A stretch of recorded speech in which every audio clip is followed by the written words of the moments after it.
Okay, come on. Oh. Tell me a little bit about yourself. How did you end up in Tokyo? It's a great question. I am a trained dancer in hip hop, in salsa, in swing dancing, in jazz dancing, and contemporary dancing. And so I like to incorporate the elements of all these different pieces in my movements. I like this idea of course, right now I'm training every single day in contemporary dance and in ballet, that foundation, but I'm always interested in how can we bring the ancient and the modern together. I am looking into these different more ancient Japanese dance forms and understanding what about these dance forms resonates with people and what about it can I integrate into my dance that would make it feel authentic by partnering with it, by utilizing it and not just slapping it on somewhere like it's just from whatever, it's Japanesey. So I came to Japan about 3 years ago, and my initial plan was to come for 3 months and to study a little bit of the Japanese language. I had a small curiosity. My intention was to take a small break from my life, study for a bit, and then return to the US. But two things became very clear. One, life in Japan seemed kind of interesting. And two, you actually can't learn the Japanese language in 3 months. It's not possible. So I had to stay to explore both a bit. And I think when I came to Japan at first, I knew very little about Japan. So when you arrived, Yes. right? When did you feel the need that you needed to explore deeper? I went to a book party early on in my time in Tokyo. And at the very end of the party, they did this whoop to end the party. And I thought, what is that? And it's a little slice of Japanese culture that is so interesting, so fascinating, and you wouldn't know about it unless you were born and raised within the culture of Japan. But if you're born and raised here, there's no way you don't know what that is. And so it's that level of the Japanese culture that I thought there is a lot to uncover here that is not just a, I, U, E, O. Okay, come on. Oh. So I grew up, I'm from California, and I had my first job at a startup in the year 2010. And so since then, I have always been working in the marketing organization within these technology startups. And so I've gained a lot of invaluable skills there. And so I took that with me when I came to Japan at first. Right. But at the same time, in growing up, I had always had this passion for the arts and for dance. As a young girl, I took tap and jazz classes, and I was in a cappella groups, and I wrote poetry. But I was following this really traditional path, and society on the outside was telling me that dance and these very artsy parts of myself should be kept on the side as hobby. So many times in my life have I heard, oh, you would make a great dance teacher, or oh, like that is a great thing to do on the side as a hobby. And so I internalized that, and so I let dance live on the side of my life for a long time. Right.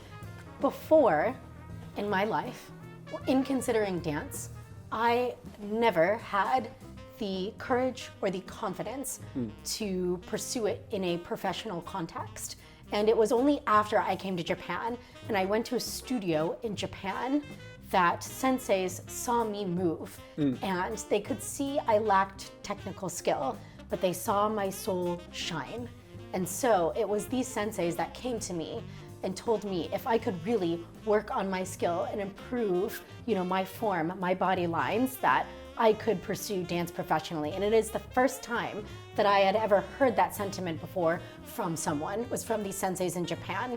And I think the reason being is that if you want another fun after-school activity, if you want a cute hobby, you train somewhere else. But if you want to master a craft, you come to Japan. And they saw in me this passion that I had for this art, and they saw that I had what it takes in order to master this craft. And so I took the time, I took their words, I took them seriously, and I worked hard. And so now I'm at this place where I can then let go of the salaryman I was and become the artist that I am now.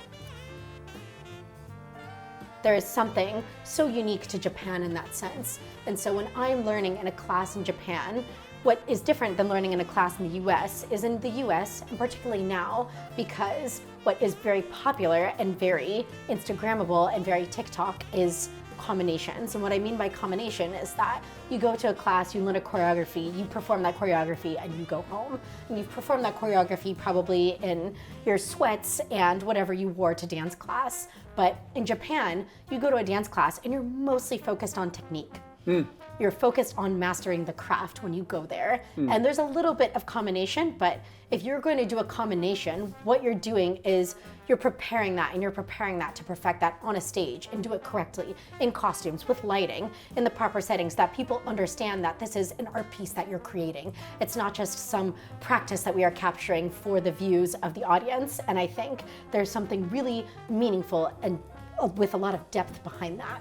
When I see the dance content that is online in general, a lot of it is this really empty calories that you see of, oh, this is a cute and a pop and a lock, that's great, but what, does it touch you? Does it hit you? Do you feel something? Do you laugh? Do you cry? Do you want to show it to somebody else? Do you give a shit?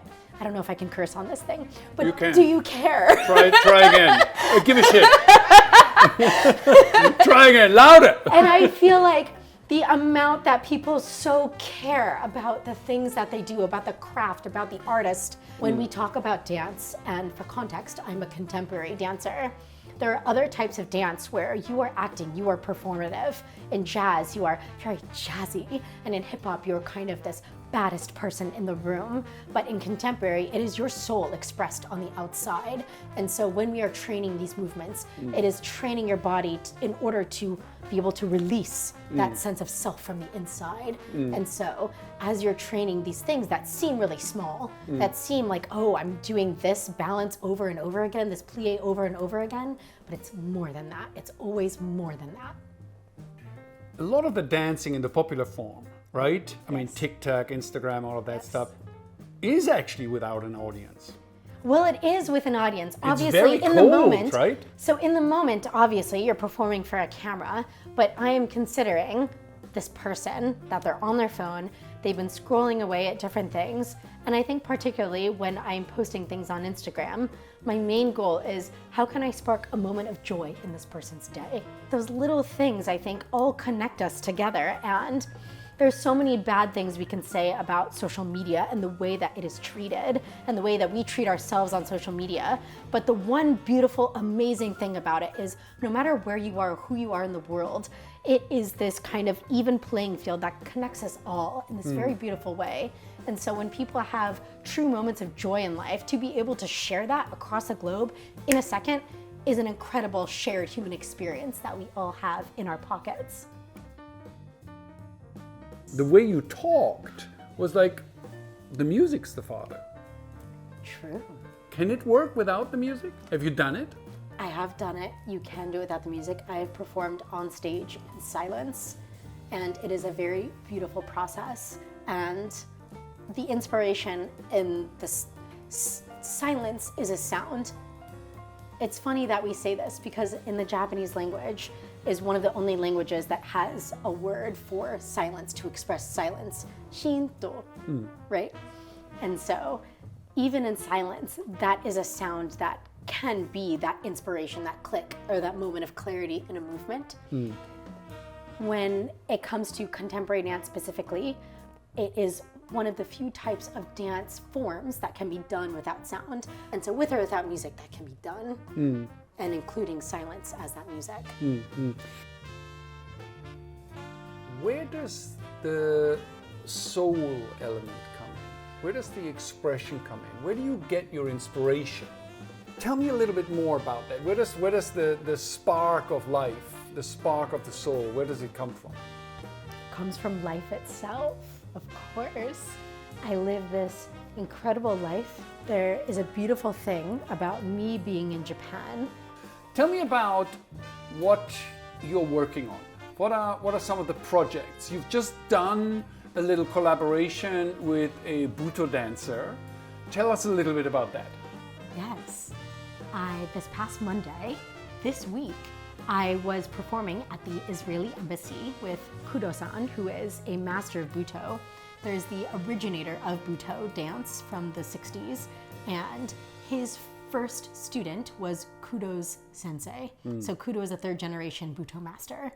And we were doing a live improvisational performance with a live bass player. And this experience was really unique for me because it was my first time collaborating with a Buto dancer. And it was my first time doing improvisational work in a live performance setting. I have done it on film before, and I'm very comfortable in improvisational movements, but it was my first time doing it in front of an audience. And so we had to do this unique thought exercise of how do we create a framework that makes sense, that will tell a story, but then we can create these movements that are all our own and unique to our particular art forms. And working with Kudo-san is amazing. He is a master of his craft. I, as an artist, I refer to myself as an artist because what I do is so much more than choreographed dance. I have always written poetry. I've always had a passion for music. I have always had a passion for writing. And all of that comes into play when I'm creating these choreographed pieces. A piece that I'm also working on in the future is this piece called Tonari. And it is a collaboration with a jazz musician, and it will be a live performance, but for that, I'm executive producing it. So I am creating that high-level concept. I am writing the scripts. I am producing the film elements of it. I am producing the stage parts of it. I'm thinking about the lighting. I'm thinking about the stage. I'm thinking about website design. I'm thinking about so much more than just the choreography when it comes to the art. I'm thinking about the totality of the art itself. And so when I see myself as an artist, maybe in the next 5 years, I would love to be the most beloved dancer in all of Japan. But in 10 years, I hope to be one of the most beloved entertainers in all the world. It's interesting, right? Because dance, you've got the TikTok type dance. Yes. You've got the traditional nutcracker, hopping up and down on the stage. Where do you think the digital comes in? Digital is the fabric of our lives. Digital is not Are we something in the that Matrix? we are in the Matrix. We That's are? correct. Oh Yes. no! Well, here's Digital is the fabric of our life. Digital is the fabric of our lives. Here's the truth. Here's the truth. The internet used to be something that was optional, but the internet is no longer something that is an optional part of the human experience. You need to have it to connect with your friends, to connect with your coworkers, to do your job, to do almost anything. And therefore, when we think about it with dance, in a very simplistic way, we can say, oh, we'll capture it on video. But for me, of course, I like to do everything but basic. So I won't just take a video, but I'll make the video really interesting and lighting and fabrics and all of these things. And in a stage performance, utilizing the visuals of a screen and having it elevate the performance and not just be something added to it on the side of it. Again, because digital is not something that can live on the side or as in addition to our lives. It is a part of the fabric of our lives.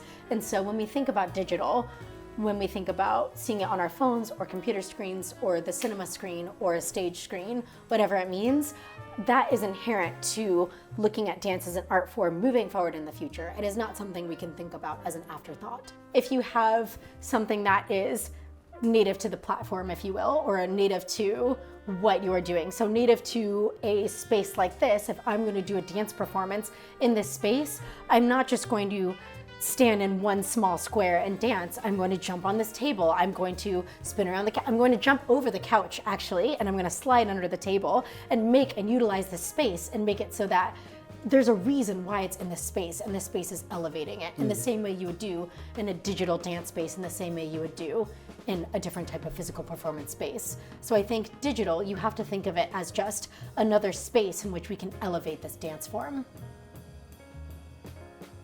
My advice to a young artist anywhere is to do whatever it is you want to do every day. Even if it's for 5 minutes or for 10 minutes, you need to do it. You need to execute it, even if it's not good, even if you don't believe in it. Because as an artist, the thing that happens is when you start, you will not be good. You will be bad at what you do. You will not be where your tastes are, where your expectations are. But it is through that repetition, it is through that daily exercise of doing it that you can learn from your mistakes and grow and get your technique and your skills to being closer to that artist that you want to be, and get where your skills are to where your tastes are, to where there's that place that you are interested in, where all of the people you are looking up to and are inspired are already. To get there, you just have to do it.